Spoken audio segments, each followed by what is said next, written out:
that for that covering is not too bad. And matched up really close. But you gotta move quick along the edges because it will shrink.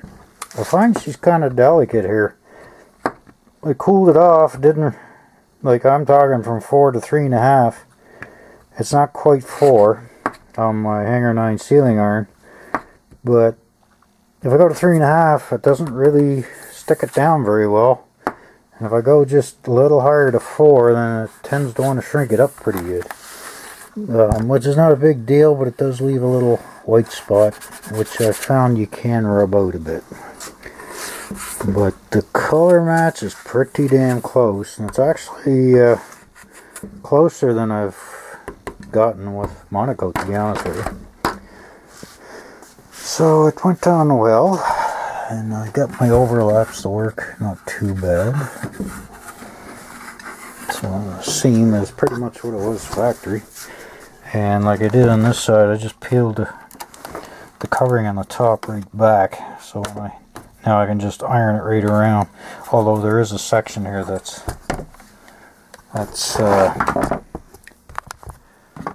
not covered on the top. So to finish this off, I'm just going to flip it around here. Of course, I still got the. Hey, fixing stuff, you make quite a mess. I still gotta cover all this, but on this side, I still have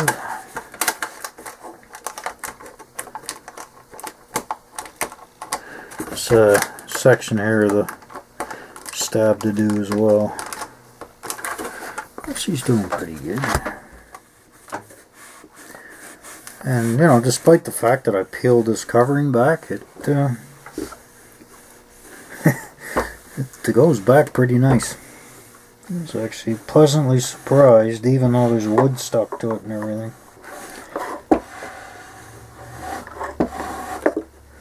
That it goes back down surprisingly well. It's actually better than. Now here's where that crack was. I'll see how much of that's going to show up when I iron down the covering that lifted where it cracked here.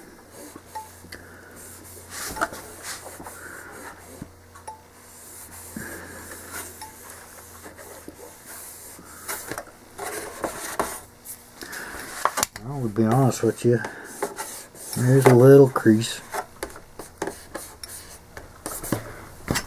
Little tiny crease, which is to be expected. But if you don't know it's there, you're not going to see it. Actually, stretching it around this fin, it's doing quite well. You know, just a little. Should have left myself a little more material to pull on, but it actually stretches pretty good before the heat hits it. I mean, you can pull on it. It gives you a good idea where you're going to end up. See, as it gets a little toasty there. Somebody didn't leave himself enough room.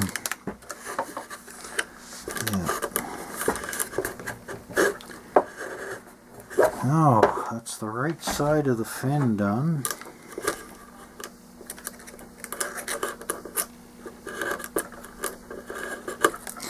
Should be using a sharper blade, I guess. And then get this side done. We're upside downy. Get the leading edge all lined up nice. This side didn't turn out too bad. Reasonably straight. As the cut, the stab is as straight as an arrow. It turned out good. There's no kinks or warps on her from the incident. Double check, make sure I'm not lying to you. Yeah, it's nice and straight. Straight and strong.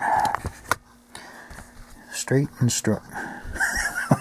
Hopefully I don't get banned from YouTube for saying that, but who knows with the weirdos out there now. You get a second chance if you see any hinges, because you can always cut them out.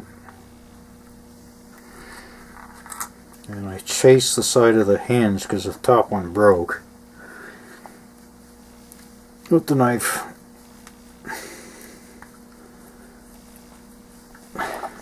I try to keep the blade turned towards the hinge, so you're cutting the balsa away from the hinge, and you do the same on the other side. But this hinge slot, you gotta be careful because that knife slips. You don't want your fingers in the way. X-Acto knives are sharp. This one's getting dull, but it's still sharp enough to make cause for some stitches. So I'll go up the other side of that hinge, which always seems to go better for some reason.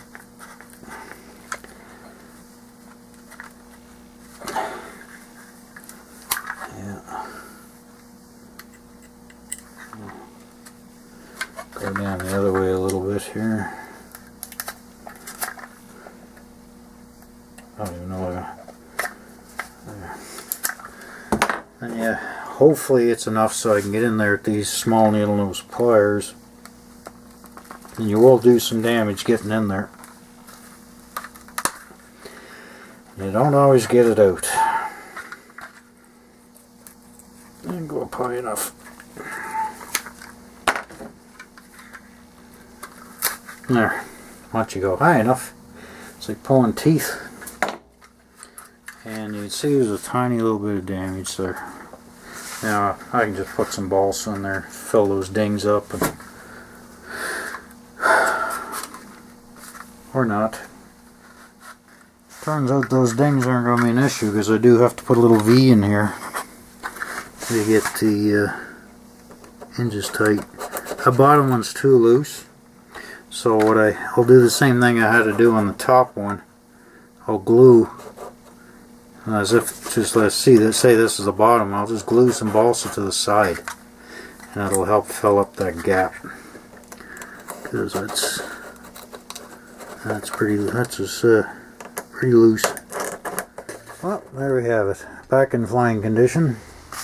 I put a little 16th birch ply plate here and remounted that locking horn. Put a little more offset in the rudder. Might be a little much, but we'll see after test flights. So the tail is finished, all fixed, rudder's back on. A few wrinkles on the nose, and as you can see, got some damage there too. So those inverted landings are hard on things. Whether you make it out or not, but the whole thing was busted. Oddly enough, it's funny getting walloped on the top will do that, eh? But it was nice and jagged and everything, so I just glued it and shoved it right back in, and ain't gonna budge. I get some soft balsa and laminated this air scoop, and actually these had an air scoop here, and they had two gun coming out either side as well, but pretty hard to get all that on a profile, I suppose. But yeah. Jeez. Ready for some covering. Well, ain't perfect, but it'll do. Looks better than it did all wrinkled up anyway. What a fun job trying to get that covering around the little fake air scoop there. It's proved to be a bit of a challenge. Nice little brown on the nose. Brown nose.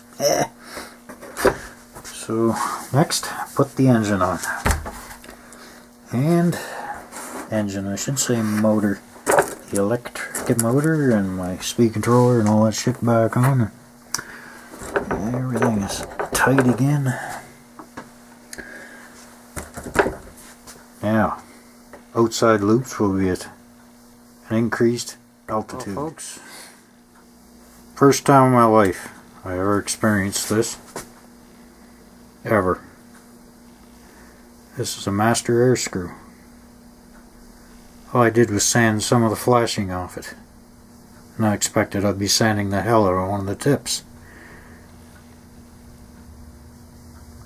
Little off center. But it's balanced. That first time for everything, I guess.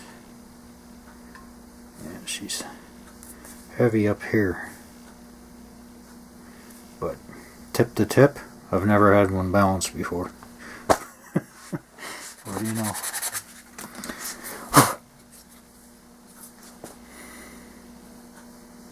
Then took very little to get the hub balanced too.